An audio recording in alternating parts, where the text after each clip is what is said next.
ছুটে গেছে, আর যমুনার ঢেউয়ের তালে তালে সোনার কলসি বহু দূর। শেষকালে বাড়িতে যখন রাধারানী বিনা কলসিতে ফিরে এসেছেন, জটিলা কুটিলা বললেন, আবাও, এমন ভাব করছে যেন কিছুই জানে না, মুখের ঢং দেখো। রাজার মেয়ে বাপের বাড়িতে, শ্বশুর বাড়িতে রাজার মেয়ে না, চরণের দাসী।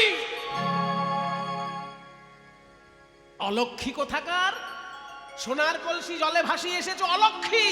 বাপের বাড়ি শিক্ষা দেয়নি যে সোনা হারানো অলক্ষীর কাজ। ললিতা বিশাখা বলছে, দেখুন মা, আমাদের রাধারানী তো রাজার মেয়ে, এইরকম ভাষা শুনে অভ্যস্ত নয়। আপনি এক কাজ করুন, রাধারানীকে আমাদের কাছে দিয়ে দিন, আমরা জিজ্ঞেস করছি সোনার কলসি কোথায় হারালো। যদি খুঁজে না পায়, ওর বাবাকে বলে আমি দুখানা সোনার কলসি আনিয়ে দেব। হ্যাঁ হ্যাঁ, তাই করো, চোখের সামনে থেকে বিদায় করো। রাধারানীকে সঙ্গে নিয়ে সখীগণ বলছেন, ওগো রাধে, তুই বড় বুদ্ধিমতী, গুণবতী, সোনার কলসি হারাবি এ তো আমাদের বিশ্বাস হয় না। বল বল, কেন সোনার কলসি হারায়ে গেল? রাধারানী বলে, ললিতা রে, তোরাও কি আমার শাশুড়ি ননদির মতোই অন্ধ হলি? তোদের কি অনুরাগের নয়ন নাই? তোদের যদি অনুরাগের নয়ন থাকে, তবে আমার পানে চেয়ে দেখ। আমি যদিও সোনার কলসি যমুনার জলে ভাসাইয়ে এসেছি, কিন্তু আমি দুটি নয়ন কুম্ভ ভরে এনেছি। দুটি নয়ন কুম্ভ ভরে এনেছি। দুটি নয়ন কুম্ভ ভরে এনেছি। দুটি নয়ন কুম্ভ ভরে এনেছি। ওই রূপ সাগরে ডুবাইয়ে, ওরে ললিতা,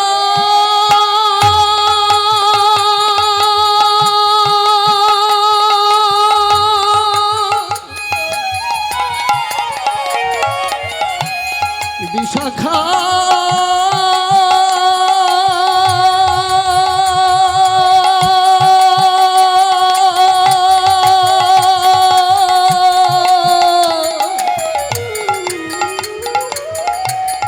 বেলিও সকালে যমুনাই জল আনতে গিয়ে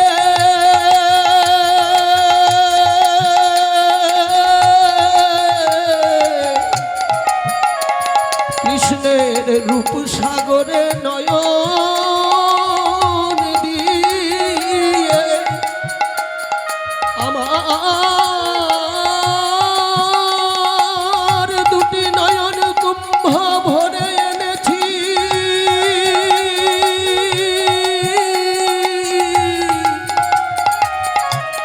তোরা অনুরাগের নয়নে দেখে না সখী,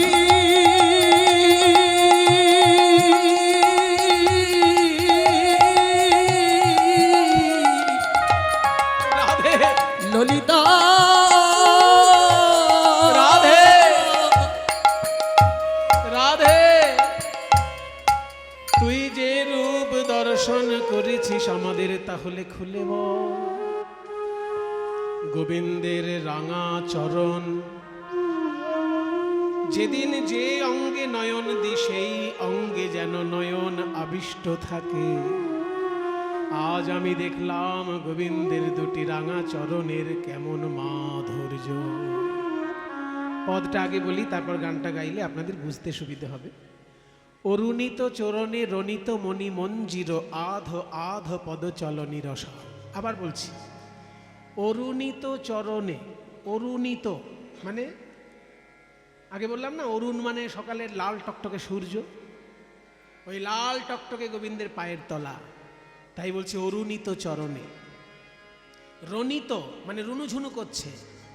মণি মঞ্জির, মণি মানে রত্ন, মঞ্জির মানে নূপুর। রত্ন শোভিত নূপুর রাঙা চরণে রুনুঝুনু করে বাজছে। অরুণিত চরণে রনিত মণি মঞ্জির, আধ আধ পদ চলনি রসাল। অর্ধেক অর্ধেক পায়ে, অর্ধেক অর্ধেক পায়ে হেঁটে যাচ্ছে রসাল ভঙ্গিতে। আধ আধ পদ চলনি রসাল। মধ্যম দশকোষী গান, অরুণিত চরণে, বিলাবল রাগে মধ্যম দশকোষী তালের গান। গোবিন্দের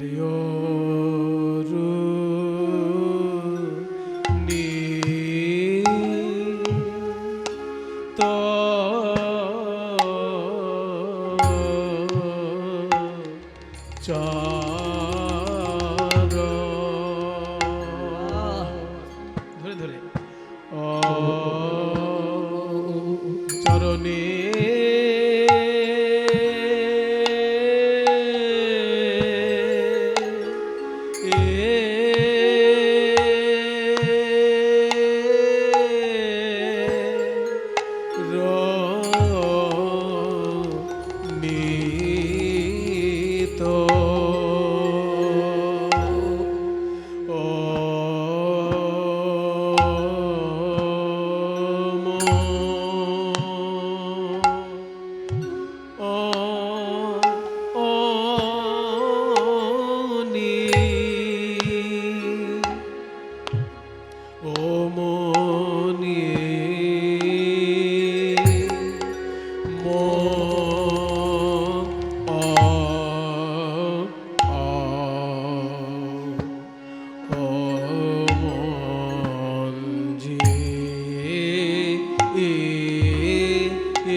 দেখিয়ে দ্বিতীয় অংশ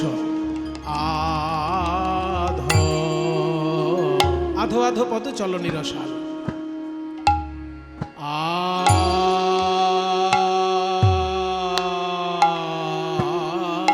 আধো ওই আধো আধো আধো আধো পদ আধো আধো পদ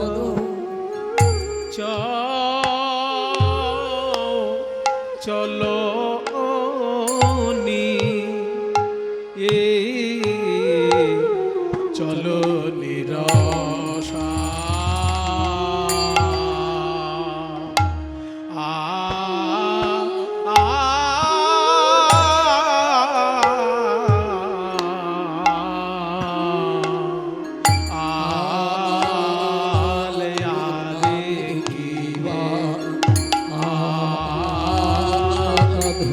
সখীরে কিবা সে গমনের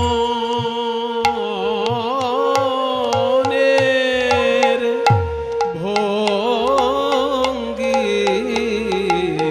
কিয়ে আধ কিবা সে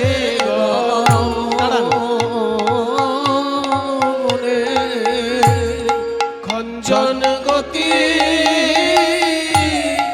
নেচে যায় শ্যাম কিবা সে দাদে দে দাদে দে দাদে দে দাদে গমনের ভঙ্গি খঞ্জন গতি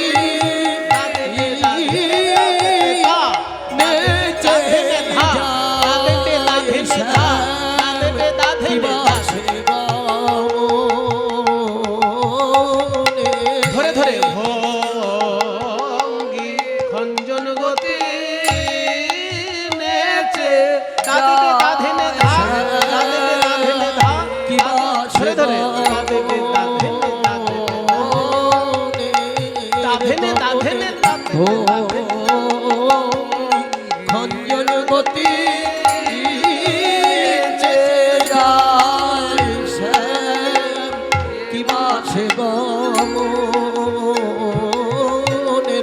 গমনের ভঙ্গি খঞ্জন গতি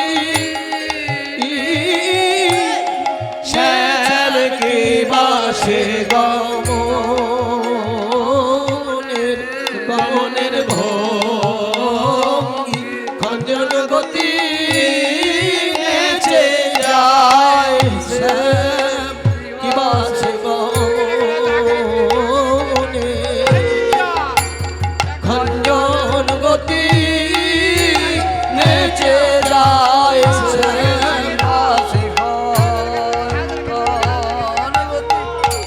খঞ্জন গতি নেচে যায় কি বাসে উলুধ্বনি উলুধ্বনি খঞ্জন গতি নেচে যায় কি বাসে গমনে খঞ্জন গতি নেচে যায় কি বাসে গমনে খঞ্জন গতি নেচে যায় চলো কি বাসে গমনে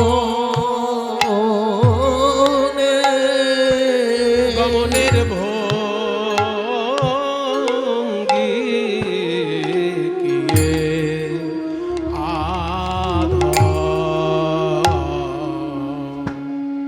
আধো আধো পদ এগুলো আসল রূপ কীর্তনের। আমাদের এগুলো আমরা না শুনতে শুনতে এমন অবস্থায় এসে পৌঁছেছি যে এই কীর্তনের যে আসল রূপ সেগুলো যখন আমাদের সামনে পরিবেশিত হয় অত্যন্ত কঠিন বলে মনে হয়, কিন্তু 100 বছর আগে 150 বছর আগে এগুলোই ছিল আসল গান। আর এই গানগুলো যদি কেউ না জানতো তাকে কীর্তনিয়া বলে মনেই করতো না কেউ। আপনি কটা গান জানেন যদি কীর্তনিয়াকে জিজ্ঞেস করা হয় তার মানে আপনি কখানা বড় তাল জানেন। কীর্তনিয়া গান জানা মানে সে বড় তালের গান জানে কিনা। কীর্তনিয়া গান জানা মানে এই নয় যে আপনি কটা পালা জানেন।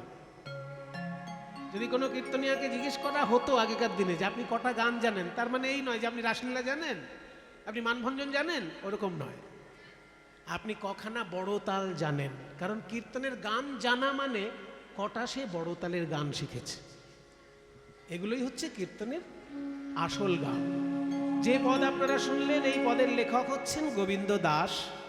আমাদের যুগে যেমন রবীন্দ্রনাথ ছাড়া আমরা সবকিছু অন্ধকার দেখি, তেমনি মধ্যযুগের সর্বশ্রেষ্ঠ পদকর্তা হচ্ছেন গোবিন্দ দাস। তার লেখা এই পদ, অরুণিত চরণে রণিত মণি মঞ্জির আধো আধো পদ চলনি রসা। মানে অরুণিত চরণে রত্নশোভিত নূপুর রুনুঝুনু করে বাজছে, আর আধো আধো পদে, আধো আধো পদে মানে কি? অর্ধেক পায়ে কেউ হাঁটে নাকি? অর্ধেক পায়ে হাঁটছে মানে আধো আধো পায়ে মানে এই গোটা পা ফেলছে না, অর্ধেক পা ফেলছে, এরকম নয়। এই একটা পা আর ওখানে একটা পা নয়, এই এক পা, এই অর্ধেক পা, আবার এই অর্ধেক পা, এই অর্ধেক পা, অর্ধেক পা। কেন এরকম অর্ধেক অর্ধেক পা ফেলে হচ্ছে কেন? আরে বাবা, শ্রীকৃষ্ণ তো আর কাউকে ফাঁসি দেওয়ার জন্য ছুটে যাচ্ছে না। শ্রীকৃষ্ণ যাচ্ছেন ব্রজগোপীদের মনোহরণ করার জন্য। চারিদিকে ব্রজগোপীগণ তার দিকে নয়ন পেতে দাঁড়িয়ে রয়েছেন। সেই জন্য গোবিন্দ যখন হেঁটে যাচ্ছেন, তার যাওয়ার ভঙ্গিটা আধো আধো চরণে ফেলছে। 1 2 3 1 2 3 1 2 3 1 2 3। আধো আধো পদ চলনি রসাল, আধো আধো পদ চলনি রসাল, আধো আধো পদ চলনি রসাল, আধো আধো পদ চলনি রসাল, পদ চলনি রসাল, আধো আধো পদ চলনি রসাল, আধো আধো পদ চলনি রসাল, আধো আধো পদ চলনি রসাল। তাহলে গোবিন্দ যখন অর্ধেক অর্ধেক পায়ে হেঁটে যাচ্ছেন, একটা পা তুলছেন অর্ধেকটা, তারপর রাখছেন, আবার অর্ধেকটা তুলছেন। এই যে পাটা যখন তুলছেন, পায়ের তলায় কি কি চিহ্ন আছে সেগুলো দেখা যাচ্ছে। গোবিন্দের পদতলে শুধু কি লাল টকটকে রং, না আরো কিছু আছে? ও মায়েরা, জেনে রাখো, মহাপুরুষদের যেমন হাতের তলায় রেখা থাকে, তেমনি পায়ের তলাতেও অলৌকিক রেখা থাকে। শুধু হাতের রেখা দেখে বোঝা যায় ইনি মহাপুরুষ, তা নয়। পদতলের রেখাতেও বোঝা যায় যিনি অবতার পুরুষ না মহাপুরুষ। তা শ্রীকৃষ্ণের চরণ তলে যে যে চিহ্ন আছে, সেইগুলো ভক্তগণের স্মরণ মননের বিষয়। গোবিন্দের দুটি চরণ, বাম চরণ আর ডান চরণ। বাম চরণ তলে রয়েছে 8টি চিহ্ন, আর ডান চরণের নিচে রয়েছে 11টি চিহ্ন, মোট 19টি চিহ্ন। এগুলো চিহ্ন নয়, স্বয়ং মা লক্ষ্মী এক একটা চিহ্ন রূপে বিরাজ করছেন গোবিন্দ পদতলে।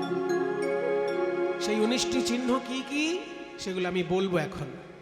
এইসব তত্ত্ব কথা তো সব জায়গায় বলার সুযোগ হয় না। বেশিরভাগ জায়গায় হইচই মার্কা কীর্তনের আসর, কীর্তনিয়ার কাছে সবসময় হইচই মার্কা গান বাজনা আশা করে বিভিন্ন জায়গায়। কিন্তু এইখানের ভক্তগণ শুনতে চেয়েছেন এই তত্ত্ব কথা, যার জন্য আমরা আজকে শুনতে পারবো গোবিন্দের দুটি চরণ তলে, বাম পদতলে 8টি চিহ্ন কি কি, আর দক্ষিণ পদতলে 11টি চিহ্ন কি কি। অনেকে সাধারণ বোকা লোক আছে, তারা ভাবে এইসব শুনে আমাদের কি লাভ। আরে কি লাভ জানো? একটা কথা শুনে রাখো, ভক্ত যদি চলে যায় চেনা যায় মরণে, আর কৃষ্ণ যদি চলে যায় চেনা যায় চরণে। ভগবান কোনোদিন তোমার বাড়িতে ভিখারি রূপে আসতে পারে, ভগবান কোনোদিন তোমার বাড়িতে পাগল রূপে আসতে পারে, অতিথি রূপে আসতে পারে। যে রূপেই আসুক, তার পদতলের চিহ্ন সে পাল্টাবে না। ওই জন্য পদতলের চিহ্নতে ধরা পড়ে সে ভগবান কিনা। সেই জন্য 19টি চিহ্ন ভক্তগণ মুখস্থ রাখেন। যদি কোনোদিন কারো পদতলে এই 19টি চিহ্ন দেখা যায়, তাহলে জানতে হবে সে সাক্ষাৎ শ্রীকৃষ্ণ। কারণ শ্রীকৃষ্ণ ছাড়া আর কারোর চরণ তলে এই 19টি চিহ্ন নয়। তাই সবাই মিলে একটু হাত জোড় করুন। আমি আগে মন্ত্রটি বলে নিই, যে মন্ত্রের মধ্যে এই 19টি চিহ্নের উল্লেখ আছে, সেটা আগে একটু বলেন। ওম কৃষ্ণায় বাসুদেবায় হরে পরমাত্মনে প্রণত ক্লেশনাশায় গোবিন্দায় নমো নমঃ। ওম চন্দ্রার্ধং কলশং ত্রিকোণধনুষী খাঙ্গোস্পদং পৃষ্ঠিকাং শঙ্খং সব্যপদীথ দক্ষিণপদে কোণাষ্টকং স্বস্তিকং চক্রং ছত্রয়বাঙ্কুশং ধ্বজপবি জম্বূর্ধ্বরেখাম্বুজং বিভ্রাণं হরিমূনবিংশতি মহা লক্ষ্ম্যার্চিতাং ভজে। এই যে মন্ত্রটি বললাম, যখন শ্রীকৃষ্ণের ধ্যান করতে বসতে হয় তখন চরণ কমলের ধ্যান মন্ত্র এটি। গোবিন্দের বাম পদতলে 8টি চিহ্ন কি কি এখানে বলা হলো। চন্দ্রার্ধম কলশং ত্রিকোণ ধনুষী খং গোষ্পদং পৃষ্ঠিকাং শঙ্খং সব্যপদে। সব্যপদে মানে বাম পদে, বাম চরণতলে 8টি চিহ্ন কি কি? চন্দ্রার্ধম অর্ধচন্দ্র চিহ্ন, অর্ধচন্দ্র চিহ্ন বাম পদতলে।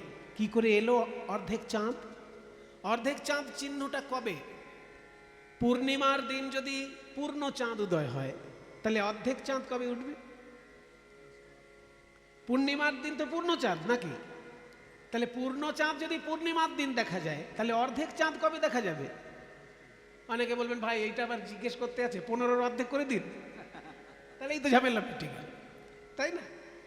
15তে পূর্ণিমা, 15 নম্বর তিথি হচ্ছে পূর্ণিমা, তাহলে 15 অর্ধেক করলে 7.5, তো 7.5 না, ওই রকম অর্ধেক হিসেব হবে না এখানে। শুনে রাখো, পূর্ণ চন্দ্র দেখি আমরা আকাশে, আকাশ আসলে চাঁদ হচ্ছে 16 কলায় পরিপূর্ণ, 15 কলায় নয়। 15 কলার চাঁদ আমরা দেখি আকাশে, আর 1 কলা চাঁদ আছে শিব ঠাকুরের মাথায়।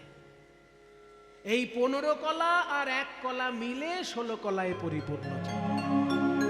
এই চাঁদ সম্পূর্ণ হবে তখন যখন শিবের কপালের চাঁদটা এসে যুক্ত হবে। তার মানে 16 কলায় পরিপূর্ণ চাঁদ, তার অর্ধেক করলে অষ্টমী, অষ্টমীর দিনের যে চাঁদ সেটা হচ্ছে অর্ধেক চাঁদ। অষ্টমীর চাঁদ হচ্ছে অর্ধচন্দ্র। আর শ্রীকৃষ্ণের জন্ম কোন দিনে? জন্মাষ্টমী। সেই অষ্টমীর দিন যেহেতু শ্রীকৃষ্ণ জন্মগ্রহণ করেছিলেন, আকাশ থেকে চাঁদ এসে গোবিন্দ চরণে শরণ নিয়েছিল। আর ওই শরণ নিতে গিয়ে তার ওই যে অর্ধচন্দ্র রূপটি গোবিন্দ চরণে থেকে গেল, ওই অর্ধচন্দ্র রূপ আর সেখান থেকে মুছে গেল না। নজরুল ইসলামের সেই গানটি মনে পড়ছে, গোবিন্দ চরণে শরণ নিতে গেলে যে গানটি গাইতে হয়। হৃদে পদে চরণ রাখো বাঁকা ঘন শ্যাম, বাঁকা শিখি পাখা নয়ন বাঁকা বুকে মোঠা। হৃদে পদ্মে চরণ রাখো বাঁকা ঘন শ্যাম, বাঁকা শিখি পাখা নয়ন বাঁকা বঙ্কি মোঠা।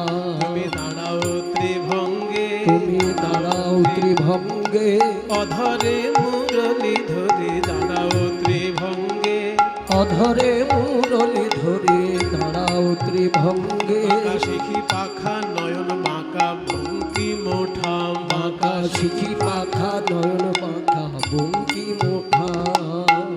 নজরুল ইসলাম লিখেছেন এত সুন্দর শ্রীকৃষ্ণের চরণের বন্দনার গান। সোনার গোধূলি সম শুনিল নিবিড় নভে, পিত ধরা কর কালো অঙ্গে, পিত ধরা পড়ু কালো অঙ্গে। নীল কপত সম রাঙা চরণ দুটি, নীল কপত সম রাঙা চরণ দুটি, বেঁচে যা কব রূপ ভঙ্গে। নীল কপত সম রাঙা চরণ দুটি, নেচে যা কপ রূপ ভঙ্গে, নেচে যা কপ রূপ ভঙ্গে। বাজে, যেন নুপুর বাজে, হরি সেই পায়ে যেন নুপুর বাজে, হরি সেই পায়ে যেন নুপুর বাজে, ওই চরণ জড়ায় পরাণ আমার। ওই চরণ জড়ায় পরাণ আমার। চরণ জড়ায় পরাণ আমার, মন্দির হয়ে বাজে, যেন মন্দির হয়ে বাজে। হৃদয় পদে চরণ রাখো বাঁকা ঘন শ্যাম, বাঁকা শিখি পাখা নয়ন বাঁকা বঙ্কি মোঠা।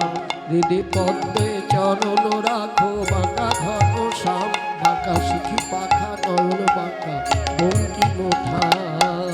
ওই যে আকাশ থেকে চাঁদ নেমে এলো অষ্টমীর দিন অর্ধচন্দ্র, জন্মাষ্টমীতে শ্রীকৃষ্ণের জন্ম, সেই জন্মদিনে তার চরণতলে স্থান নিয়েছিল বলে অর্ধচন্দ্র চরণতলে রয়ে গেল।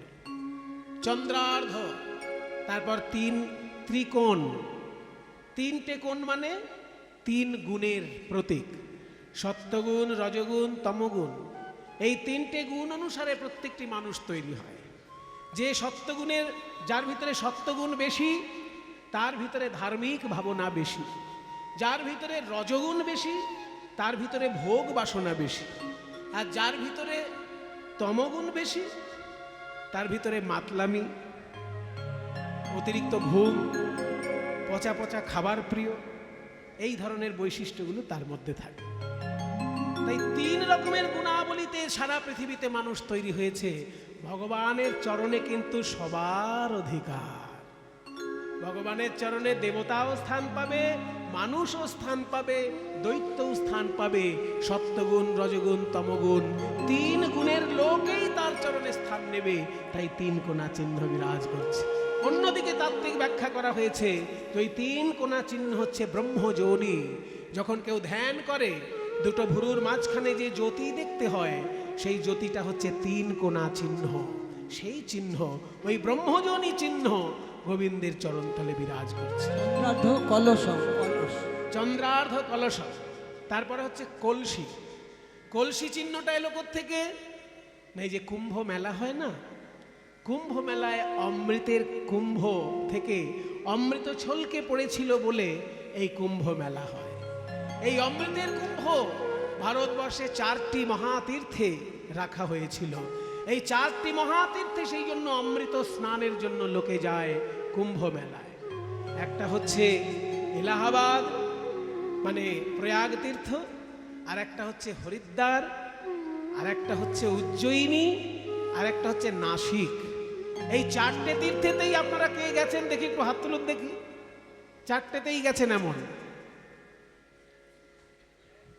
একটাতে গেলে হবে না, দুটোতে গেলে হবে না, 4টেতেই গেছে।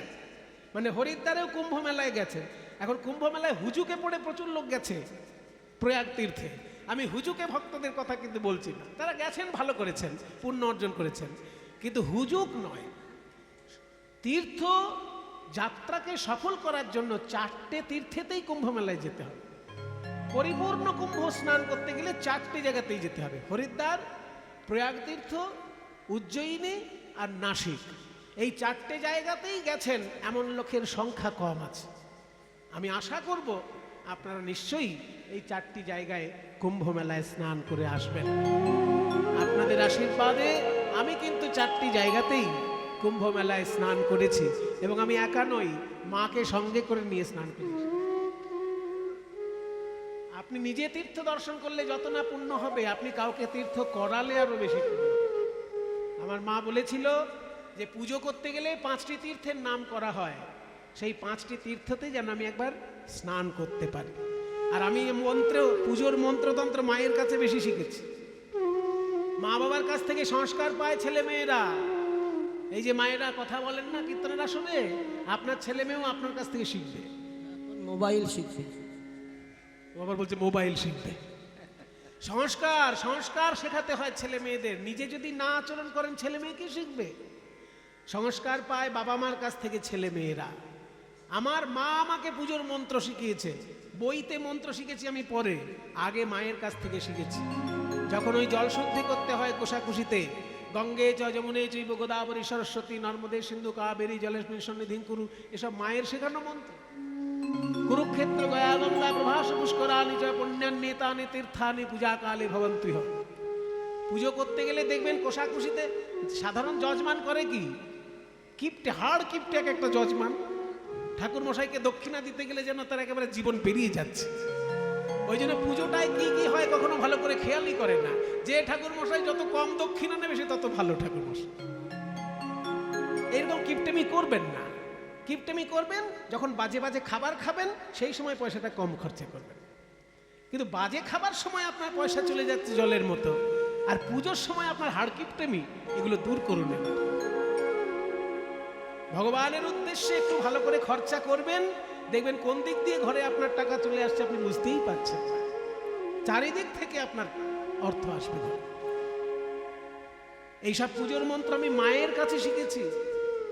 যখন ওই কোষাকুষির মধ্যে জলটা শুদ্ধ করতে হয়, তখন 5টা তীর্থের নাম করতে হয়। ভাবা হয় যে 5টি তীর্থের জল এই কোষাকুষির মধ্যে চলে এলো। সেই 5টি তীর্থ কি কি? মা বলেছিল এইগুলো আমাকে দেখাবি, আমি 5টিই মাকে দেখাতে পেরেছি, এই আমার পরম সৌভাগ্য। আপনারাও শুনে রাখুন সেই 5টি তীর্থের নাম: কুরুক্ষেত্র, গয়া, গঙ্গা, প্রভাস এবং পুষ্কর। কুরুক্ষেত্র জানেন দিল্লি পার করে যেতে হয়, দিল্লি থেকে উত্তর দিকে কুরুক্ষেত্র। আর গয়া এই যে বিহারে গয়া, বিষ্ণুর পাদ পদ্ম। আর গঙ্গা, গঙ্গা তো সারা দেশেই আছে, কিন্তু কোন জায়গায় গঙ্গা দর্শন করতে হয়? গঙ্গা দর্শন করতে হয় হরিদ্বারে কনখল তীর্থে। হরিদ্বারে যেখানে দক্ষ রাজার যজ্ঞ হয়েছিল, সেই তীর্থটার নাম হচ্ছে কনখল। দক্ষ রাজা যেখানে যজ্ঞ করেছিলেন, শিব ঠাকুর এসে যে যজ্ঞ পণ্ড করেছিলেন, ওটা গঙ্গার তীরে হরিদ্বারে। ওইখানে গঙ্গা দর্শন করলে তবে গঙ্গা দর্শন হলো। সেই জন্য বলছে কনখলে গঙ্গা পুণ্যা কুরুক্ষেত্রে সরস্বতী। কনখলে গঙ্গা পুণ্যা, কুরুক্ষেত্রে সরস্বতী।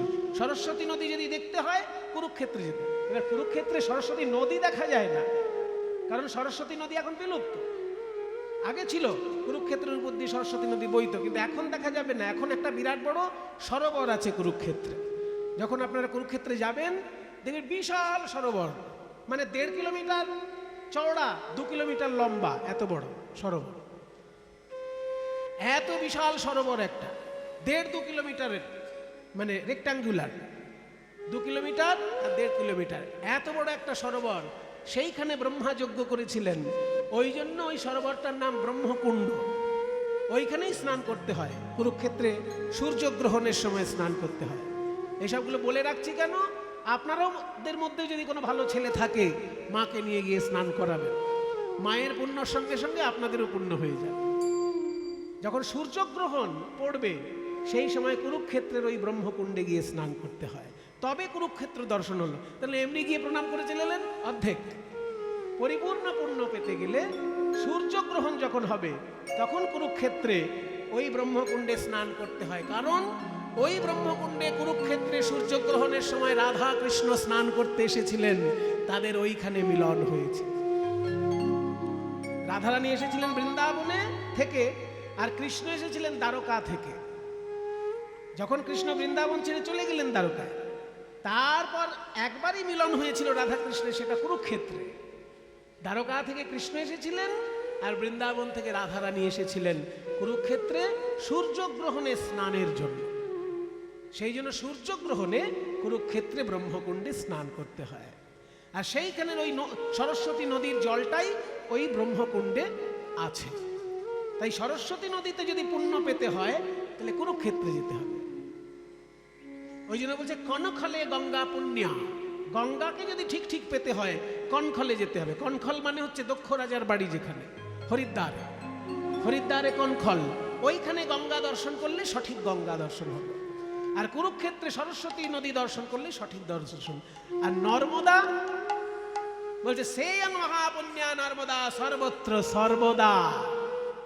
নর্মদাকে যদি দর্শন করতে হয় বিশেষ জায়গার দরকার নেই, শুরু মাঝখান শেষ, মানে বদন, নাভি এবং চরণ, নর্মদা নদীর তিনটে অংশ। নর্মদা যেখানে উৎপন্ন সেখানে হচ্ছে বদন, আর ওঙ্কারেশ্বর শিব মন্দির যেখানে আছে ওটা নাভি, আর গুজরাটে যেখানে গিয়ে নর্মদা সমুদ্রে মিশছে ওই জায়গাটা হচ্ছে চরণ। কাজেই নর্মদার সম্পূর্ণর মধ্যে যেখানে দর্শন করবেন সেখানেই পুণ্য। তাই বলছে গঙ্গা দর্শনে পুণ্য পেতে গেলে কনখল, সরস্বতী নদী দর্শনে পুণ্য পেতে গেলে কুরুক্ষেত্র, আর নর্মদা নদী যেখানে দর্শন করবে সেখানেই পুণ্য। তাই পাঁচটা তীর্থ হচ্ছে কুরুক্ষেত্র, গয়া, গঙ্গা, প্রভাস এবং পুষ্কর। প্রভাস তীর্থ হচ্ছে গুজরাটে সোমনাথ মন্দিরের কাছে, আর পুষ্কর তীর্থ হচ্ছে রাজস্থানে যেখানে আজমির শরীফ আছে। ব্রহ্মার মহাতীর্থ, সেই মহাতীর্থটা যাতে ক্ষতিগ্রস্ত হয় সেই জন্য আজমির শরীফ ওখানে বানানো হয়েছিল। যেখানে যেখানে হিন্দুদের মহাতীর্থ সেইখানেই বড় বড় মসজিদ তৈরি করা হয়েছে মন্দির ভেঙে ভেঙে। যেমন রামচন্দ্রের জন্মস্থান ভেঙে বাবরি মসজিদ হয়েছে, শ্রীকৃষ্ণের জন্মস্থান ভেঙে সেখানে একটা বিরাট মসজিদ হয়েছে, বেনারসের শিব মন্দির ভেঙে বিরাট বড় মসজিদ হয়েছে। তেমনি যেখানে ব্রহ্মার বিরাট মন্দির ওই পুষ্কর তীর্থ তারই পাশে আজমির শরীফ করা হয়েছে যাতে হিন্দুরা ওখানে বেশি যেতে না পারে। কিন্তু হিন্দুরা ধর্ম এত ভালোবাসে যে ওইখানে ব্রহ্মার উদ্দেশ্যে যারা প্রণাম করতে যায় তারা পুষ্করে গিয়ে ব্রহ্মার উদ্দেশ্যে প্রণাম করে। ওইখানে সরস্বতী নদীর আর এক অংশ আছে ব্রহ্মার পুষ্কর। আজমির শরীফও দেখা হয়ে যায়। আজমির শরীফ এমন একটা শরীফ সেখানে হিন্দু মুসলমান সবাই মিলেমিশেই ওই দরগায় প্রণাম করে। সেই আজমির শরীফের পাশেই পুষ্কর তীর্থ, ব্রহ্মার সুন্দর একটি মন্দির আছে, দর্শন করলেন। তাই পাঁচটি মহাতীর্থ কুরুক্ষেত্র, গয়া, গঙ্গা, প্রভাস, পুষ্কর। কোষাকুষির মধ্যে যখন মন্ত্র বলে জলটা স্পর্শ করা হয় তখন এই মন্ত্রটা বলতে হয়, কুরুক্ষেত্র গয়া গঙ্গা প্রভাস পুষ্করানি চ পুণ্যান্নেতানি তীর্থানি পূজা কালে ভবন্তুহ। তাই মা বলেছিল যে এই পাঁচটি তীর্থ যেন আমি দেখতে পারি, তা আপনাদের আশীর্বাদে এই পাঁচটি তীর্থই আমি মাকে দেখাতে পেরেছি। এই জন্যই বললাম, কেন যে চারটি হচ্ছে তীর্থ যেখানে অমৃত কুম্ভ রাখা হয়েছিল, সেই চারটি অমৃত কুম্ভের চিহ্নই গোবিন্দ পদতলে আছে। এইটা বলার জন্য এগুলো ঘুরে এলাম যে অমৃত কুম্ভের সন্ধানে মানুষ ছুটে যায় কুম্ভ মেলায়, সেই চারটি অমৃত কুম্ভ গোবিন্দের চরণতলে বিরাজ করছে। তাহলে চন্দ্রার্ধং, কলসং, ত্রিকোণ, তারপর ধনুষী। ধনুষী মানে ধনুক। কৃষ্ণের বাম পদতলে একটা ধনুক চিহ্ন আছে। এই ধনুকটা এলো কোত্থেকে? না, যখন শ্রীকৃষ্ণ রাসলীলা করবেন ভাবলেন, সেই সময় কামদেব এসে একের পর এক বাণ মারতে লাগলো। এবার কামদেব তো আর জানে না, কামদেব জানে অন্য সাধারণ দেবতাকে যেমন বাণ মারলে সে একেবারে থরহরিকম্প হয়ে যায়, কৃষ্ণ বোধহয় তাই হবে। কিন্তু কামদেব তো আর জানে না কাকে বাণ মেরেছে। কৃষ্ণ হলেন এমন ভগবান যার সান্নিধ্যে আসলে পরে জড় পদার্থেরও চৈতন্য লাভ হয়, জড় পদার্থেরও চৈতন্য লাভ হয়। এই যে মাইকের স্ট্যান্ড, জড় পদার্থ, নাচতে জানে না, গাইতে জানে না, সোজা দাঁড়িয়ে আছে। কিন্তু এই মাইকের স্ট্যান্ড যদি গোবিন্দের চরণে স্পর্শ পায়, এর ভেতর থেকেও গান বেরোবে, এর ভেতর থেকেও নাচ বেরোবে। জড় পদার্থও যদি গোবিন্দের চরণে স্পর্শ পায়, সে চৈতন্য পদার্থে পরিণত হয়। তাই বাণ যখন মারল কামদেব, সেই বাণ এসে কৃষ্ণ চরণে যেই স্পর্শ করেছে, কৃষ্ণের বুকে যেই বিঁধতে গেছে, কৃষ্ণের বুকে বিঁধতে পারল না। ভাবলো আমাদের প্রভু কামদেব ভুল করে গোবিন্দের বুকে বাণ মেরেছে, আমরা ক্ষমা চেয়ে নিই আমাদের আমরা ক্ষমা চেয়ে নিই আমাদের প্রভুর হয়ে, গোবিন্দের চরণে আমরা আশ্রয় নিই। এই বলে কামদেবের ওই বাণ কৃষ্ণের বুকে না বিধে চরণে এসে পড়ল।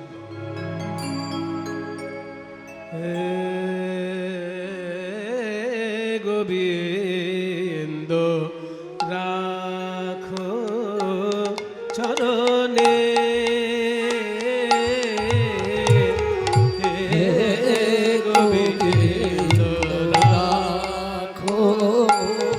চরণে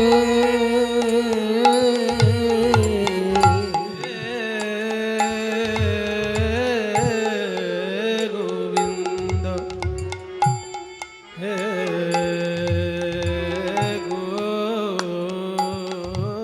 গোবিন্দ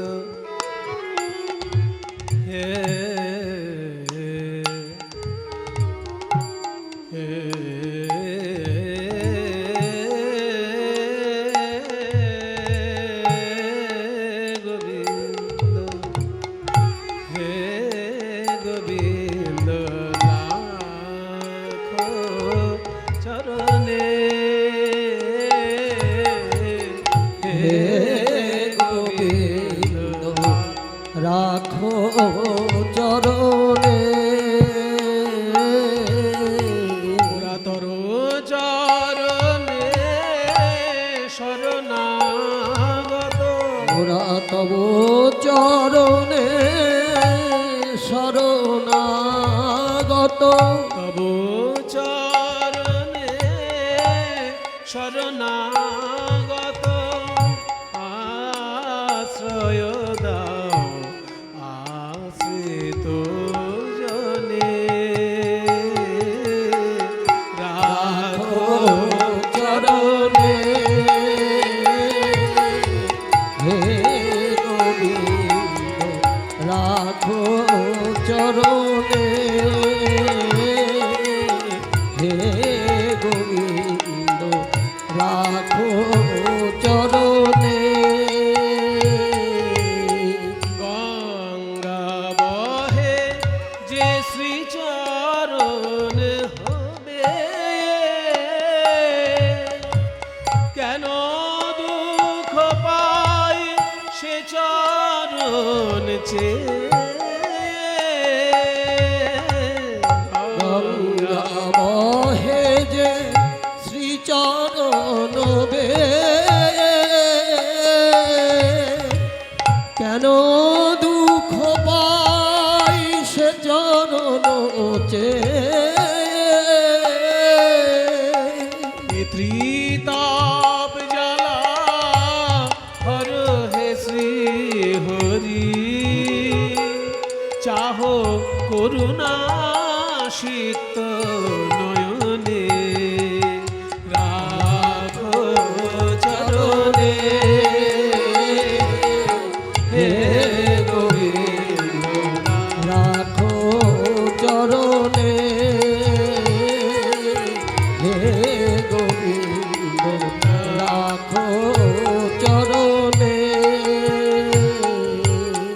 মানুষের কাছে ভিক্ষা চাইলে মানুষ ফিরায় না, আর তোমার কাছে আমি চরণের প্রেম ভিক্ষা চাইছি, তুমি ফিরাবে।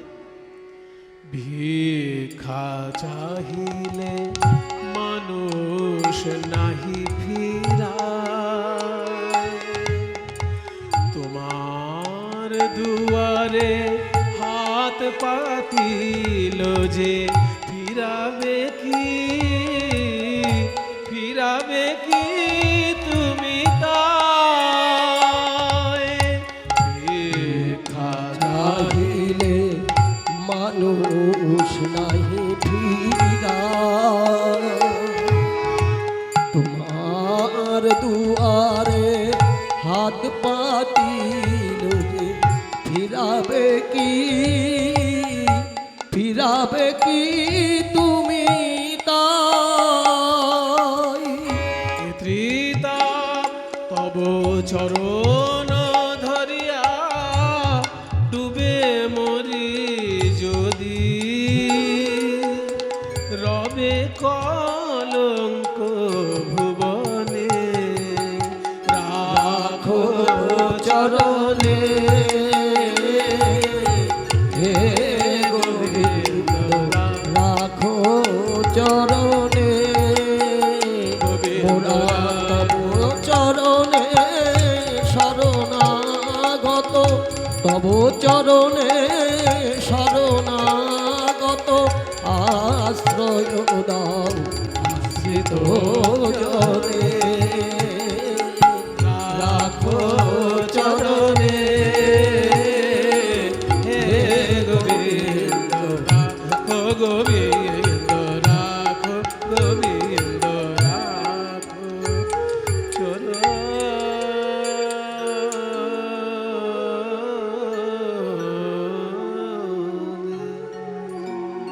চন্দ্রার্ধ কলসং ত্রিকোণ ধনুষী, কামদেবের বাণ যখন কৃষ্ণ চরণে এসে পড়ল, কামদেব দেখলো আজ অব্দি আমার বাণ কোনো দেবতার চরণে গিয়ে পড়েনি, সবাই গিয়ে বুকে আঘাত করেছে, আঘাত করে আবার ফিরে এসেছে, কিন্তু কৃষ্ণের চরণে পড়ল, তাহলে আমার বাণ তো আর কাউকে মারতে পারবো না। কামদেব নিজে এসে তখন কৃষ্ণ চরণে আশ্রয় নিলেন। কৃষ্ণ বললেন, তোমার ওই ধনুকটা রাখো, তার উপর আমি নৃত্য করব। তাই ধনুকের উপর উঠে শ্রীকৃষ্ণ নৃত্য করেছিলেন রাসলীলায়। সেই ধনুক চিহ্ন গোবিন্দের পদতলে বিরাজ করছে, কামদেবের ধনুক চিহ্ন। চন্দ্রার্ধ কলসং ত্রিকোণ ধনুষী খং, খং মানে আকাশ, আকাশের প্রতীক স্বরূপ গোল চিহ্ন গোবিন্দের পদতলে বিরাজ করছে, একটি গোল চিহ্ন। তারপরে গোষ্পদম, গোষ্পদম মানে গরুর খুর, গরুর খুরের চিহ্ন বাম পদে। কেন না, শ্রীকৃষ্ণ একটা গরুরূপী অসুর এসেছিল কৃষ্ণের কাছে, মানে শ্রীকৃষ্ণ তো গরুকে খুব ভালোবাসে, গরুকে মারবে না, এই জন্য একটা অসুর বুদ্ধি করে গরুর রূপ ধারণ করে এসেছে। শ্রীকৃষ্ণ গরুকে মারবে না, কারণ কৃষ্ণের প্রণাম মন্ত্র কি বলছে, নমো ব্রহ্মণ্য দেবায় গো ব্রাহ্মণ হিতায়, তাহলে গরুকে মারবে না কৃষ্ণ। এই ভেবে একটা গরু রূপ ধারণ করে এক অসুর এসে কৃষ্ণকে গুতাচ্ছে। এবার কৃষ্ণ প্রথমে সেটাকে খুব একটা পাত্তা দেয়নি, কিন্তু তারপর থেকে গরুটা গুতিয়েই চলেছে। তখন ভাবলো যে আমার কোনো গরু আমায় গুতায় না, এ বেটা তখন থেকে গুতাচ্ছে কেন। তারপরে খেয়াল করলেন কৃষ্ণ যে সব গরুর ছায়া পড়ছে, এই বেটার ছায়া পড়ছে না। তখন বুঝলো এই বেটা গরুই নয়, কারণ সবার ছায়া পড়ছে, এর ছায়া পড়ছে না, এ তাহলে কোনো অসুর হবে। এই বলে ওই গরুটার পা ধরে বন বন করে ঘুরাতে ঘুরাতে তুলে আছা। অসুরকে এইভাবে বধ করলেন, গরু রূপে এসেছিল তাকে বধ করলেন, তার উপর উঠে নৃত্য করেছিলেন বলে তার সেই খুরের চিহ্ন গোবিন্দের পদতলে বিরাজ করছে।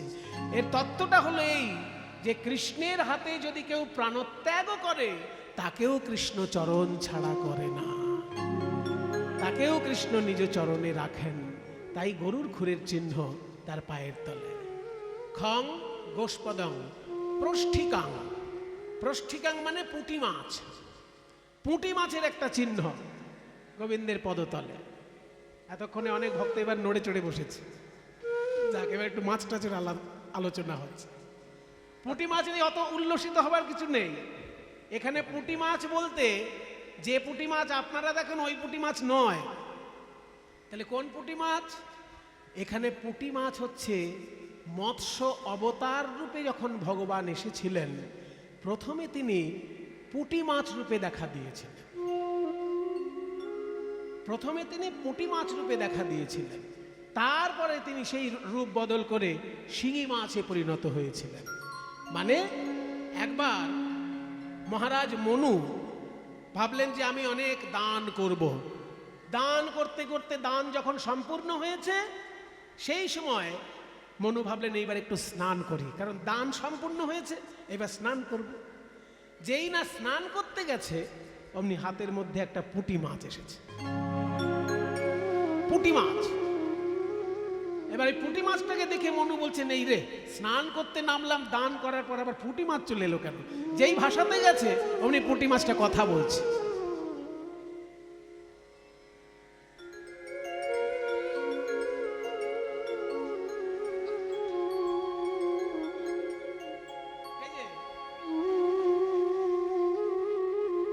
পুঁটি মাছ কথা বলছে, কি ব্যাপার, তুমি কি বলছো? বলে মহারাজ, আপনি এতজনকে এত কিছু দিলেন, আমাকেও কিছু দিন। হ্যাঁ, তুই আবার কি চাইছিস? বলে আমাকে একটু অভয় দিন, কারণ এত বড় জলাশয়ে বড় বড় মাছ হাঁ করে আমাকে খেতে আসে। জানেন তো বড় মাছগুলো ছোট মাছকে খেয়ে নেয়, একে কি বলে? যখন বড় মাছ ছোট মাছকে খেয়ে নেয় তাকে কি বলে? এগুলো তো ছোটবেলায় পড়েছেন সবাই। হ্যাঁ, মৎস্য ন্যায় বলে একে। মানে বড় বড় মানুষ যখন ছোট ছোট মানুষের অস্তিত্ব বিলোপ করার চেষ্টা করে, সেই সমাজে যে একটা বিশৃঙ্খল দেখা দেয়, তাকে বলে মৎস্য ন্যায়। যেমন বড় বড় মাছ ছোট ছোট মাছকে গিলে খায়, তাহলে এই যে বড় মাছ ছোট মাছকে গিলে খায়, পুঁটি মাছ বলছে সব বড় মাছ আমায় তাড়া করছে, আমার এই জলে ঠিক শান্তি পাচ্ছি না, একটু অভয় দিন। তখন বলছে ওই অভয় চাইছিস, এই কে আছিস? হ্যাঁ আছি। আমার ঘরে যে অ্যাকোরিয়াম আছে ওইখানে একে রাখ। ঠিক আছে, তাই করছি। কোথায় রাখলো? অ্যাকোরিয়াম। হ্যাঁ, ওইখানে রেখে দে। এবার ওই ছোট্ট জলপাত্রের মধ্যে যেই রেখেছে দেখছে পুঁটি মাছটা আস্তে আস্তে বড় হচ্ছে। এবার যেই বড় হচ্ছে অ্যাকোরিয়ামের মধ্যে আর জায়গা হচ্ছে না, বলে মহারাজ এখানে আমার জায়গা হচ্ছে না, একটু বড় জায়গা। এই কে আছিস? হ্যাঁ ওই অ্যাকোরিয়ামে বড় হয়ে গেছে মাছ, এবার ওইটাকে সুইমিং পুলে নিয়ে যা। রাজা তো, তার সুইমিং পুলও আছে, বিরাট বড় তার সন্তরণ স্থল। সেইখানে নিয়ে গিয়ে যখনই মাছটাকে ফেলেছে দেখছে সুইমিং পুলের মতন বড় হয়ে গেছে, সেইখানেও জায়গা হচ্ছে না। বলে মহারাজ এখানেও আমার জায়গা হচ্ছে না। মানে সর্বনাশ, তাহলে কি হলো, কি মাছ? বলে আমার তাহলে দিঘি যেটা আছে যেখানে আমার পদ্ম ফুলগুলো আসে ওইখানে নিয়ে যা। দিঘিতে যেই ফেলেছে দেখছে দিঘির মতো বড় হয়ে গেছে। যে জলাশয়ে রাখে সেইখানেই বিশাল আকার ধারণ করে। তখন রাজা বুঝতে পারলো যে এটা কোনো মাছ নয়, নিশ্চয়ই কোনো দেবতা আমাকে ছলনা করছে। তখন রাজা হাত জোড় করে বলছে, দয়া করে বলুন আপনি কে? আপনি নিশ্চয়ই পুঁটি মাছ নন। তখন সেইখান থেকে বিষ্ণু শঙ্খচক্র গদা পদ্মধারী বিষ্ণু দর্শন দিয়ে বললেন, রাজা আমি হলাম নারায়ণ, পুঁটি মাছ রূপে তোমার কাছে এসেছিলাম তোমার অহংকার চূর্ণ করার জন্য। তুমি একটা পুঁটি মাছকে জায়গা দিতে পারো না, তুমি কি দান করবে লোককে? তাই আমি তোমাকে দর্শন দিলাম পুঁটি মাছ রূপে। তখন মনু বললেন যে আপনি তো অন্য রূপেও আমাকে দর্শন দিয়ে অহংকার চূর্ণ করতে পারতেন, পুঁটি মাছটাই কেন হলেন? তখন বললেন ভালোই জিজ্ঞাসা করেছে, কিছুদিন পর মহাপ্রলয় হবে, তখন আমি মৎস্য অবতার রূপে আসব। আগে থেকে আমি তোমাকে মৎস্য অবতারের একটি রূপ দর্শন করালাম। কিছুদিন পর মহাপ্রলয় যখন হবে, সব ভেসে যাবে, তখন তুমি সমস্ত সৃষ্টি রক্ষা করবে একটা জাহাজের মধ্যে, আর সেই জাহাজটা ভেসে থাকবে একটি শিঙি মাছের কাঁটার সঙ্গে নোঙর করে। সেই শিঙি মাছটা আমিই হব, আমিই মৎস্য অবতার রূপে সৃষ্টি রক্ষা করব। তাই মৎস্য অবতার হয়েছিলেন ভগবান শিঙি মাছ রূপে, কিন্তু তারও আগে পুঁটি মাছ রূপে মনু রাজাকে দেখা দিয়েছিলেন বলে সকল অবতারের প্রথম অবতার মৎস্য অবতার, আবার মৎস্য অবতারের প্রথম রূপ পুঁটি মাছ। সেই জন্য পুঁটি মাছ চিহ্ন গোবিন্দের পদতলে বিরাজ করছে। জয় জগদীশ হরে, জয় জগদীশ হরে, জয় জগদীশ হরে, জয় জগদীশ হরে, জয় জগদীশ হরে, জয় জগদীশ হরে, জয় জগদীশ হরে, জয় জগদীশ হরে, জয় জগদীশ হরে, জয় জগদীশ হরে। প্রলয় পয়োধি জলে ধৃতবান শিবেদম বিহিত বহিত্র চরিত্রমখেদম কেশবধৃত মীন শরীর, কেশবধৃত মীন শরীর, জয় জগদীশ হরে, জয় জগদীশ হরে, জয় জগদীশ হরে। ও কাঞ্চ আন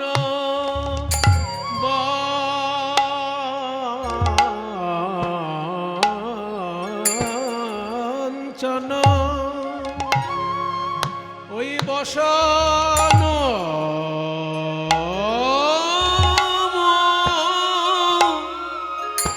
মন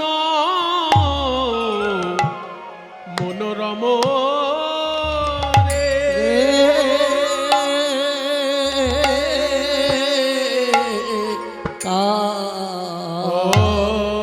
ওয়লি কুলো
গেল মোহ নিয়ারে এই যে অঙ্গহি অঙ্গ যেন অনঙ্গ তরঙ্গি মরে অঙ্গহি অঙ্গ অনঙ্গ তরঙ্গি মোরে অঙ্গহি অঙ্গহি অঙ্গ যেন অনঙ্গে গড়াগ অনঙ্গে গড়াগ শ্যামের প্রতি অঙ্গ যেন অনঙ্গে গড়াগো স্বামীর প্রতি অঙ্গ অনঙ্গে গড়াগ বলি শ্যামের প্রতি অঙ্গ আমার অনঙ্গ মোহন প্রাণ গোবিন্দে স্বামীর প্রতি অনঙ্গ মোহন প্রাণ গোবিন্দ স্বামীর প্রতি অঙ্গ অনঙ্গ মোহন প্রাণ গোবিন্দ স্বামীর প্রতি অঙ্গ অনঙ্গ মোহন প্রাণ গোবিন্দ স্বামীর প্রতি অঙ্গ অনঙ্গ মোহন প্রাণ গোবিন্দ যেন অনঙ্গে গড়াগ অঙ্গহি অঙ্গ অনঙ্গ তরঙ্গি মোরে অঙ্গিম ভঙ্গিম নয়ন নাচনিয়া রঙ্গিম ভঙ্গিম নয়ন নাচনিয়া নাচাইতে নাচাইতে নাচাইতে নাচাইতে এই যে বাঁকা নয়ন নাচাইতে নাচাই বাঁকা নয়ন নাচাইতে নাচাইতে বাঁকা নয়ন নাচাইতে নাচাইতে গেল বাঁকা নয়ন নাচাইতে নাচাইতে যেন বাঁকা নয় নাচাইতে নাচাইতে খেয়াল করুন কথা কীর্তনের এগুলো মজা বাঁকা নয়ন গেল নাচাইতে নাচাইতে হ্যাঁ নয়ন নাচাইতে নাচাইতে যাচ্ছে কেমন বাঁকা নয়ন তার বাঁকা নয়ন নাচাইতে নাচাইতে গেল বাঁকা নয়ন নাচাইতে নাচাইতে যেন বাঁকা নয় নাচাইতে নাচাইতে আমি চাইতে না চাইতে গেল নাচাইতে নাচাইতে আমি চাইতে না চাইতে গেল না চাইতে না চাইতে আমি চাইতে না চাইতে গেল নাচাইতে নাচাইতে আমি চাইতে না চাইতে গেল না চাইতে না চাইতে গেল না চাইতে গেল না চাইতে আমায় যেমন নাচাইল আমায় যেমন নাচাইল নয়ন না চাইতে না চাইতে আমায় যেমন নাচাইল না চাইতে না চাইতে আমায় যেমন না চাইতে নাচাইতে নাচাইতে আমায় যেমন না চাইতে নাচাইতে নাচাইতে আমায় যেমন না চাইতে নাচাইতে নাচাইতে গেল না চাইতে নাচাইতে রঙ্গিম ভঙ্গিম নয়ন নাচনিয়া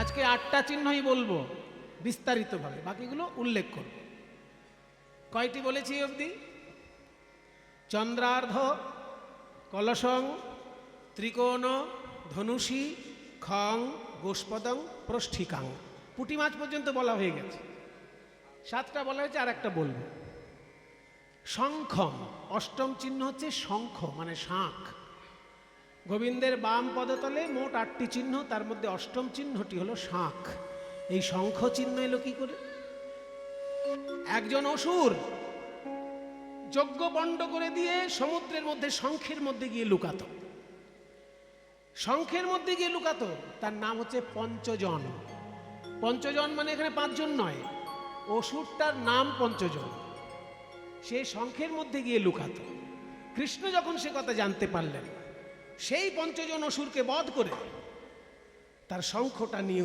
এসেছিলেন আর সেই শঙ্খই পরবর্তীকালে কুরুক্ষেত্রের যুদ্ধ প্রাঙ্গণে কৃষ্ণ বাজিয়েছিলেন শ্রীমদ্ ভগবদ গীতার প্রথম অধ্যায় পড়ে দেখবেন সেখানে শ্রীকৃষ্ণের শঙ্খটার নাম লেখা আছে পাঞ্চজন্যং ঋষিকেশ শঙ্খং দধ্নৌ প্রতাপবা। কৃষ্ণ যে শঙ্খটি বাজিয়েছিলেন তার নাম পাঞ্চজন্য শঙ্খ, কারণ পঞ্চজন অসুরকে বধ করে ওই শঙ্খটা তিনি এনেছিলেন। সেই শঙ্খের উপর উঠে যেহেতু বধ করতে হয়েছিল, তাই জন্য শঙ্খ চিহ্ন তার বাম পদতলে রয়েছে। তাহলে দেখলাম এবার চরণের বর্ণনা হলো, এবার কোমর থেকে পদকর্তা কি বলছেন? মাঝহি ক্ষীণ পিনয়ুরয়াম্বর মাঝহি ক্ষীণ পিনয়ুর অম্বর প্রাতর অরুণ কিরণমণিরাজ। প্রাতর অরুণ কিরণমণিরাজ। গোবিন্দের কোমরটা সরু, যারা স্বাস্থ্যবান লোক হয়, সুস্বাস্থ্যের অধিকারী যারা, তাদের কোমরটা সরু হয়। তা শ্রীকৃষ্ণের কোমরটি সরু, তাই বলছে মাঝ হই ক্ষীণ, কিন্তু হৃদয়টা হয় উন্নত। পিন উরো অম্বর, হৃদয়টা হচ্ছে উন্নত। উরো, উরো মানে হৃদয়, আবার অম্বর মানে আকাশ। তার হৃদয়টা আকাশের মতো বিস্তীর্ণ। বলছে হৃদয়টাকে যখন আকাশ বললি, তাহলে চন্দ্র সূর্য নিশ্চয়ই আছে। বলে হ্যাঁ আছে তো। ওই বুকের মাঝখানে যে রত্নটা ঝুলছে, কৃষ্ণের বুকের মাঝখানে যে রত্নটা ঝোলে তার একটা নাম আছে। সেই রত্নটার নাম হলো কৌস্তুভ। ওই কৌস্তুভ রত্নটা ঝুলছে যখন, সূর্যের মতো আলো দিচ্ছে। প্রাতর অরুণ কিরণ মণিরাজ, সূর্যের মতো আলো ছটা দিচ্ছে ওই রত্নটি। তারপর কি দেখলাম? কুঞ্জর করভ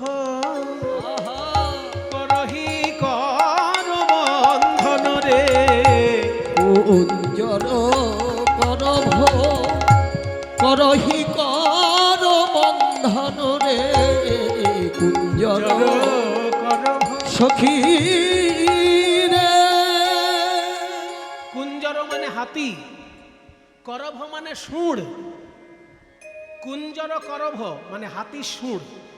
শ্রীকৃষ্ণের হাত দুটি যেন হাতির সুরের মতো দেখতে লাগছে। কুঞ্জর করভ করহি করবন্ধন, হাতির সুরের মতো যেন হাত দুটো। বলছে হাতির সুর যখন বললি, তো রাজাদের হাতির সুরের গোড়ার দিকে তো রূপোর বলয় পরানো থাকে। কৃষ্ণের হাত যদি হাতির সুর হয়, রূপোর বলয় আছে? আছে তো। ওই যে চন্দন, হাতে যে চন্দনটা মাখানো আছে, ওই চন্দনটা শুকিয়ে গিয়েছে, দেখে মনে হচ্ছে যেন রূপোর বলয়। মলয়জ চন্দন বলয় বিরাজ। ওই মলয়জ চন্দন বলয় বিরাজ। মলয়জ চন্দন যেন বলয় বিরাজ। মলয়জ চন্দন বলয় বিরাজ। তারপর কি দেখলাম? অধর থেকে সুধা ঝরে পড়ছে, আর সেই সুধা পান করছে ওই মধুর মুরলী। অধর সুধা ঝরু মুরলী তরঙ্গিনী। অধর সুধা ঝরু মুরলিত রঙ্গিনী। শুনে বিগলিত রঙ্গিনীর হৃদয় দুকুল। বিগলিত রঙ্গিনী হৃদয় দুকুল। দুটো মানে, শুনে বিগলিত রঙ্গিনীর হৃদয় দুকুল। একদিকে দুকুল মানে কাপড়, একদিকে অর্থ হচ্ছে কখন যে ওড়নাটা সরে গিয়েছে গোপী বুঝতে পারছে না, এটা একদিকে অর্থ। আর একটা দিকে অর্থ হচ্ছে দুকুল মানে একুল ওকুল। তাদের একুল ওকুল ভেসে গেল রে।